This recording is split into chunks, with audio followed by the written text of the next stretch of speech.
Hello everyone, this is Ruari Williamson of the Everything Geek podcast, here with another action figure review based on a figure from the Rogue One, a Star Wars storyline look. However, like with the previous figure review of Kanan Jarrus in Stormtrooper disguise, this is another figure review on a Star Wars Rebels figure that recently came out, and it is Sabine Wren in her Season 2 look. Now, of course, we had a Sabine Wren figure before, which was a bit controversial because it was very hard to find for a lot of people. It was part of a 2-pack, and a lot of people wanted the Rebels main characters like her and Hera on single cards. Of course, it's really expensive now online.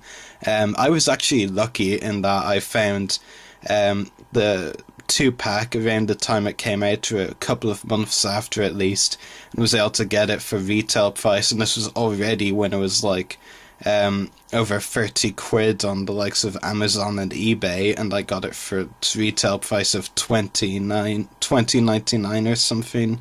$20.99 at like a supermarket, so that was like really lucky.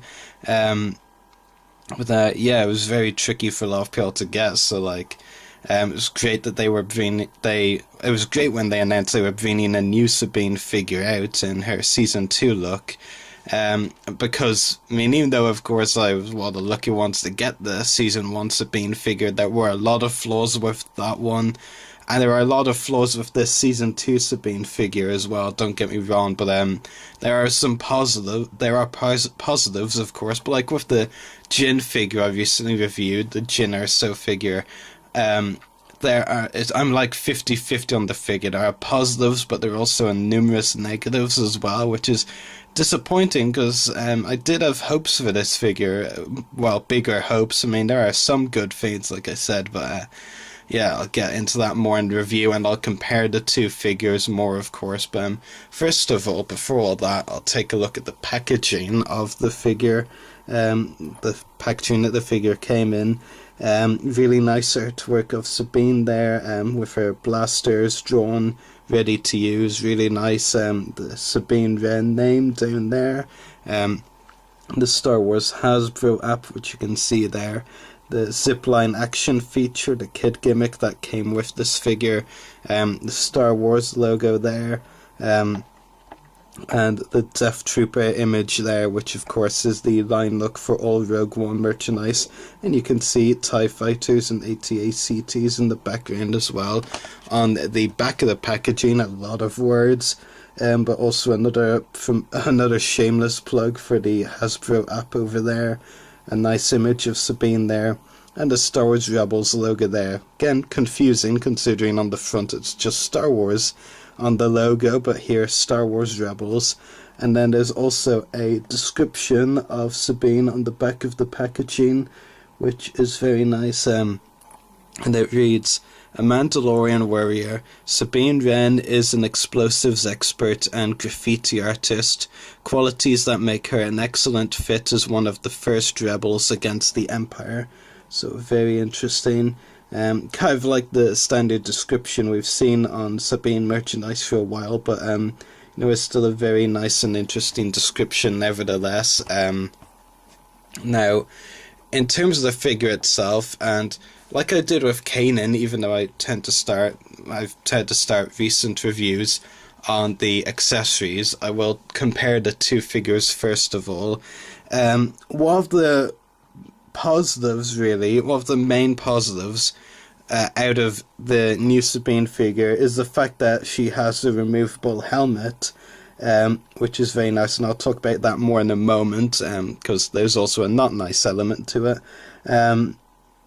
Like for me, like that, the fact that Hasbro, it was something that started towards the end of the Clone Wars figures, in the animated style at least, with some of the key clones like the Phase 2 Rex and Wolf figures not having removable helmets, even though we'd obviously seen their faces numerous times in the show.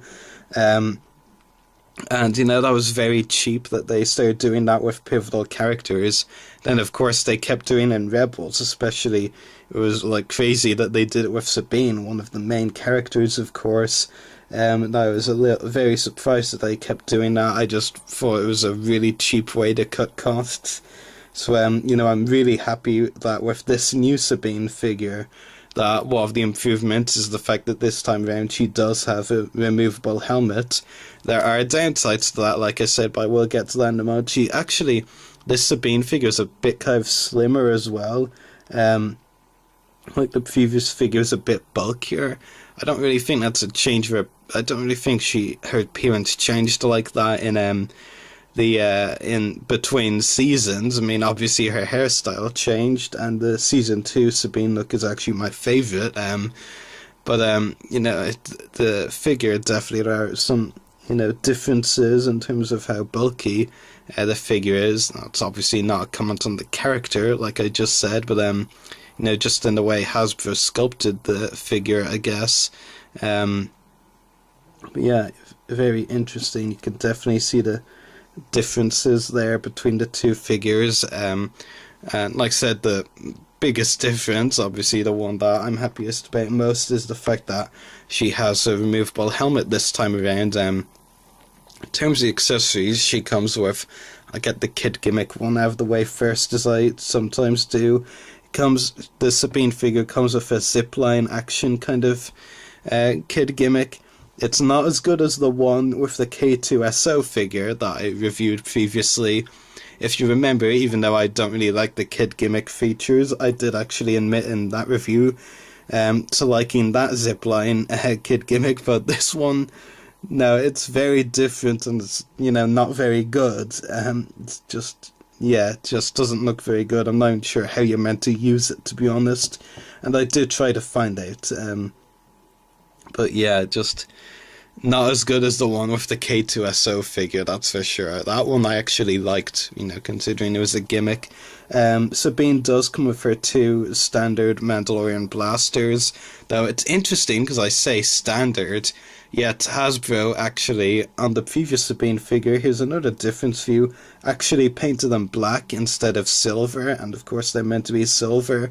Now, I'm not sure when Hasbro started working on the original Sabine figure, because let's remember that Hasbro usually, as well as other toy companies, base their products on original concept art for the characters rather than the final designs.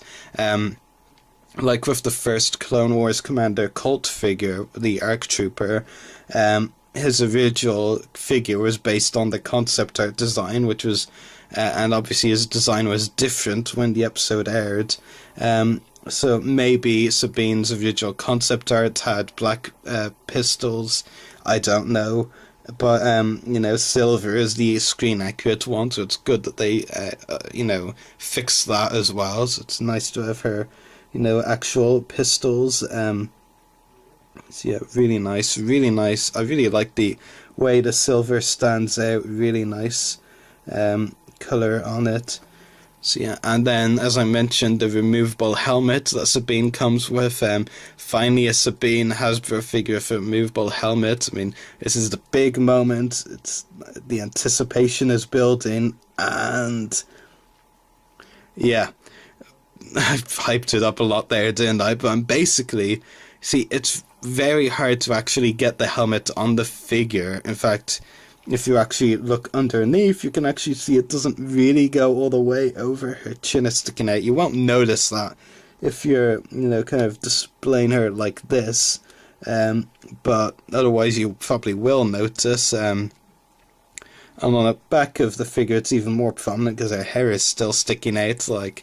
And okay, I'll take it off. It's to show you something else that is, you know, bizarre. Okay, actually, before I take it off, I should show you this first. So, take a note of how the Sabine helmet is kind of a bit wide when the helmet is on the figure. You take it off, and it's only a lot slimmer, like more screen accurate, actually, when it's off. But when you put it on, it gets bulkier, which is very strange. But that's how Hasbro sculpted it. It's not like the Kanan Stormtrooper helmet, the figure I reviewed previously at all, which fit very snugly onto the figure. No complaints about how that helmet fit onto the figure. But this one, you know, like, you can still see her chin and hair pointing out when you put the helmet on. It just gets bigger and less screen accurate. Like, if you actually give it a squeeze like so, I'll give it a squeeze. So, you know, squeeze, and suddenly it's getting bigger. That's just very strange. It might be the material it's made from as well that allows me to squeeze it and make it bigger. But yeah, and if you even look, like that's the size of the figure's head, of course, and that's the amount of space inside the helmet, which isn't actually that much space at all, you know, for an action figure head. I also showed you the inside of the Stormtrooper helmet in that Kanan review, and it was a lot more spacious, like I said. But you know, and that is disappointing because, you know, I mean, like I said, it's great that we finally got a Sabine with a removable helmet from Hasbro, but it doesn't fit on her head very well, you know, which is disappointing. Other than that, though, you know, like I said, that was the accessories talk. In terms of the detail, though, there's a lot of good detail on Sabine. Some bad detail as well, like on her face sculpt, like with the Jyn Erso figure I reviewed before. I'm 50-50 on that. I do like that. They did get, I think, the tan coloring of her face right, you know, because she's not really light-skinned much, but, you know, she's not dark-skinned either. She's more, like, tanned, and I think Hasbro got that down good. But it's just something a little off about the figure's face sculpt. You know, the eyes look a little bit off, kind of a bit distant. I know I'm talking about an action figure, and their eyes kind of look distant anyway, but it's just something a little bit off. But I think the thing that kind of, you know, I mean, maybe it's just me, but it kind of looks like she's doing a duck face from this angle, like kind of pouting. Maybe I'm just being strange, but you know, that's kind of what I see when I hold Sabine at that angle. You know, well, the figure at that angle. Yeah, maybe it's just me, but you know, the hair is definitely the really good standout part of the figure's face sculpt. Like, the hair has been painted really well by Hasbro, really nice textures and colouring. So yeah, that's a really good job done by Hasbro there, at least. Lots of other very nice details on her armour, lots of details to be seen.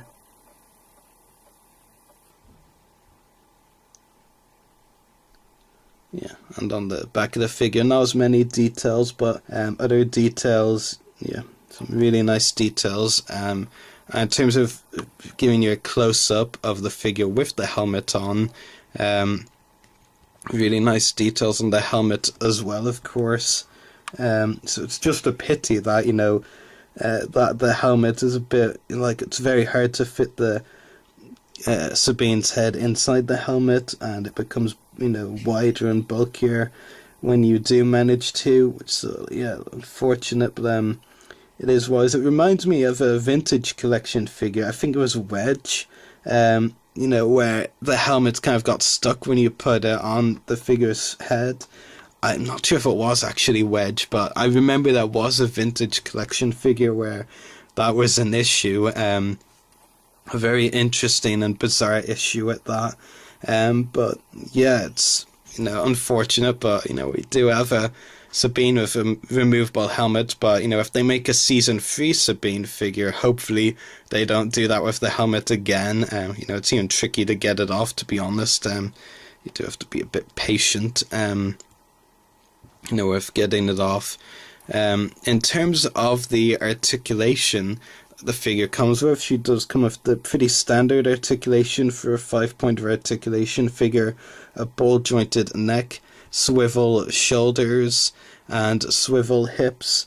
And the thing that, you know, I mean, it's not really articulation related, but the Sabine figure's arms are actually sculpted in a way that, you know, she's kind of in a permanent battle pose, which obviously looks great if you're posing her with the blasters, but you know, it can be a bit of a nuisance otherwise, because, like, they're just sculpted permanently like that, you know, which like I said, would look a bit strange if you don't have her displayed with the blasters in her hands, which I know most of you, and I probably will myself, but like it just feels strange to see the arms sculpted in such a way permanently.